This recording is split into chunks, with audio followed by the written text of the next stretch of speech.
Hello বন্ধুরা, Shweta village food cooking চ্যানেলে আপনাদের সবাইকে আবারও স্বাগত জানাচ্ছি। আশা করছি আপনারা সবাই খুবই ভালো আছেন। আজকে আমি নিরামিষ ডিমের কারি বানাবো। নিরামিষ ডিম ছাড়া ডিমের কারি। আপনাদের কাছে রেসিপিটা শেষ পর্যন্ত দেখার জন্য অনুরোধ রইল। তো ডিমের কারিটা বানানোর জন্য এরকম আমি কয়েকটা টুকরো কুমড়ো কেটে নিয়েছিলাম। মানে খুব বেশি করে কাটবার দরকার নেই, অল্প করে হলেই কিন্তু হয়ে যাবে, অনেকটাই হবে। এখন কড়াতে জল বসিয়ে দিয়েছি, আর কুমড়োর যে টুকরোগুলোকে ছাড়িয়ে নিয়েছিলাম আর পিস পিস করে নিয়েছিলাম সেগুলো ভালো করে ধুয়ে এই জলের মধ্যে একটু সেদ্ধ করে নেবো। সব কুমড়োর টুকরোগুলোকে দিয়ে ঢাকনা দিয়ে দিচ্ছি, দিয়ে একটু সেদ্ধ করে নেব। কিছুক্ষণ পর ঢাকনাটা খুলে নিয়েছিলাম এবং কুমড়োটা খুব ভালোভাবে কিন্তু সেদ্ধ হয়ে গেছিলো। এখন জলটা ঝারিয়ে খুব ভালো করে কিন্তু আমি প্রত্যেকটা কুমড়োর টুকরোকে একটা থালার মধ্যে তুলে নিচ্ছি।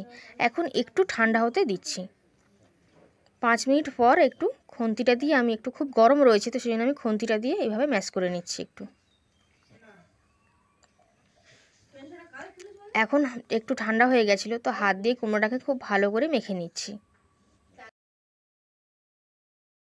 তো বন্ধুরা, কুমড়োটাকে খুব ভালো করে কিন্তু আমি মেখে নিয়েছিলাম। এখন আমি বেসন নিয়ে নিয়েছি, এই বাটিটার 1 বাটি। সেই বেসনটা কিন্তু অল্প অল্প করে দিতে হবে আর মাখতে হবে। বেসনটা দিয়ে একটু ভালো করে মেখে নেব। আর দিয়ে দিচ্ছি স্বাদ মতন লবণ, লঙ্কার গুঁড়ো 1 চামচ, মানে ছোটো চামচের কিন্তু 1 চামচ।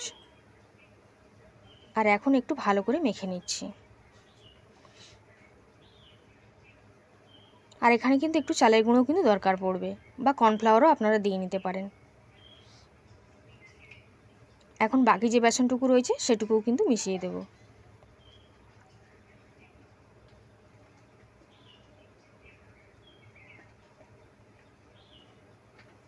বেসনটা দিয়ে খুব ভালোভাবে মেশানো হয়ে গেছিলো। এবার চালের গুঁড়ো অল্প নিয়ে নিয়েছি, সেটাও কিন্তু দিয়ে দেবো। এখানে আমি 2 চামচ মতো নিয়েছিলাম, বড় চামচের 2 চামচ নিয়েছি। এখন ওই চালের গুঁড়োটা আর একটু বেসনের কিন্তু প্রয়োজন পড়েছিল। সব কিছুকে মিশিয়ে একটা ডো আকারে পরিণত করে নিয়েছি। আর অল্প করে এইভাবে ছোটো করে অংশ কেটে নিয়ে প্রথমে একটু লম্বা শেপ দিয়ে আর তারপর এরকম ডিমের মতন কিন্তু বানিয়ে নিচ্ছি। আর এই ডোটা বন্ধুরা খুব একটা শক্ত কিন্তু মাখলে হবে না, নরম করেই মাখতে হবে। আর দেখুন এরকম একটা ওভাল, ডিমের যেরকম দেখতে হয় ওরকমভাবে শেপ কিন্তু আমি দিয়ে নিচ্ছি। তো আগে দুটো বানিয়ে নিয়েছি আর এখন একটা বানিয়ে নিচ্ছি। তো এইরকমভাবে আমি সবগুলোই ডিম কিন্তু বানিয়ে নেব। দেখুন আর একটাও কিন্তু বানিয়ে নিয়েছি। তো প্রায় আমার অনেকগুলোই বানানো হয়ে গেছে, অনেকগুলোই হয়েছে। দেখুন সবগুলো আমার কিন্তু তৈরি এখন। তো এখন আমি ডিমগুলোকে ভেজে নেব। তো সেই জন্য কড়াইতে সাদা তেল দিয়ে খুব ভালো করে গরম করে নিয়েছি।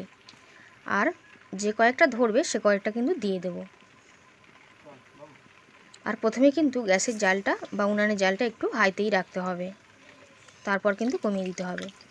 একটা সাইড হয়ে গেছিলো তো সেই জন্য ডিমের আরেকটা সাইড আমি উল্টে দিচ্ছি। এইভাবে উল্টে পাল্টে লাল করে কিন্তু ভেজে নিতে হবে, ডিম যেরকমভাবে ভাজা হয় আর কি, ভাজা করে রান্না করা হয়। তো দেখুন উল্টে পাল্টে লাল লাল করে ভেজে নিয়েছিলাম। এখন ঝাঁঝরিটা নিয়ে তেলটা ঝারিয়ে তুলে নেব। আর পুরো ডিমের মতনই কিন্তু দেখতে লাগছে। তো তেলটা ঝারিয়ে তুলে নিচ্ছি। এই ডিমগুলোকেও কিন্তু ওই একই রকমভাবে লাল লাল করে ভেজে নেব। একটা সাইড হয়ে গেছিলো তো সেই জন্য উল্টে দিচ্ছি।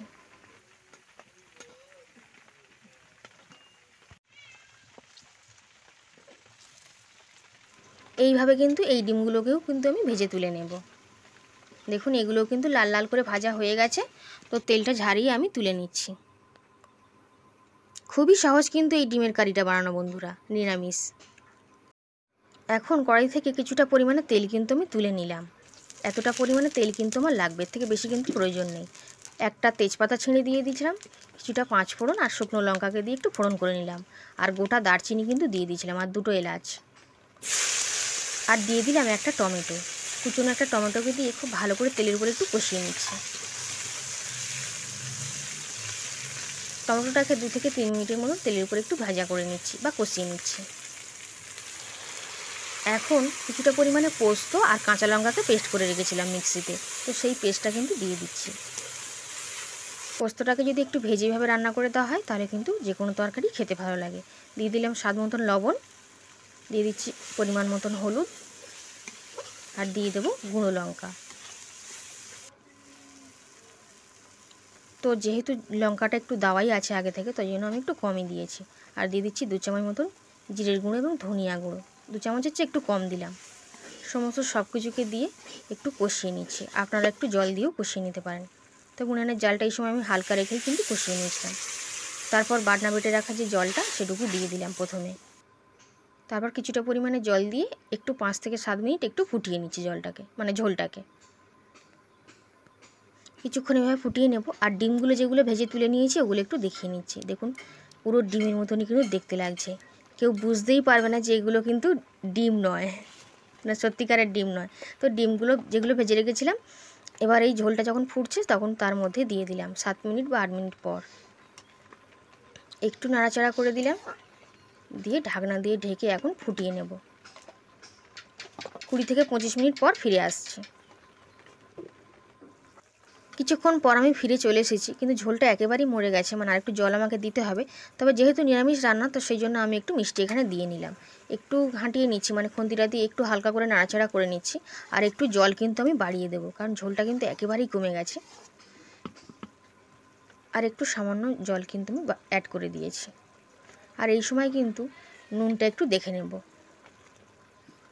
তো নুন, চিনি, ঝাল সব কিছুই ঠিকঠাক আছে বন্ধুরা। আপনারাও যদি বানান তাহলে একটু দেখে নেবেন। এখন কিন্তু নিরামিষ ডিম ছাড়া ডিমের কারিটা আমার একেবারেই তৈরি। এখন উনানের জালটা আমি কমিয়ে দিয়েছি, মানে একেবারেই টেনে নিলাম। আর কতটা সুন্দর দেখতেও হয়েছে দেখুন। আচমকাটা দেখলে কেউ বুঝতেও পারবে না যেটা ডিম ছাড়া ডিমের কারি রান্না হয়েছে। আশা করছি রেসিপিটা আপনাদের বেশ ভালো লেগেছে। যদি ভালো লেগে থাকে অবশ্যই করে কিন্তু লাইক করবেন, আর শেয়ার করবেন, আর সাবস্ক্রাইব করে পাশে থাকবেন। আজ তাহলে এই পর্যন্তই, আবার হাজির হয়ে যাব অন্য কোনো রেসিপিতে। ততক্ষণ আপনারা সবাই খুবই ভালো থাকবেন।